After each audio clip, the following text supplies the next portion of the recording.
شوہر کے انتقال کے بعد بیوی کو اس کے وراثت سے بہت سے لوگ محروم کر دیتے ہیں. یہ حرام ہے. اس کا حق اللہ تعالیٰ نے شوہر کی جائیداد میں رکھا ہے.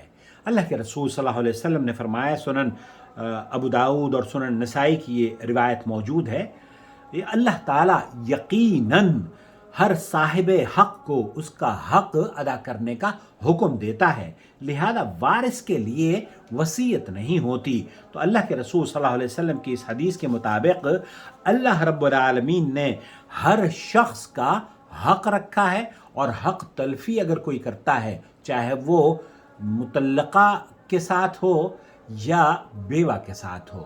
مطلقہ کے ساتھ اس کا محرم، اس کا مہر نہ دینا، اور بیوی جس کا شوہر مر جائے اس کی وراثت سے اس کو محروم کر دینا ہے.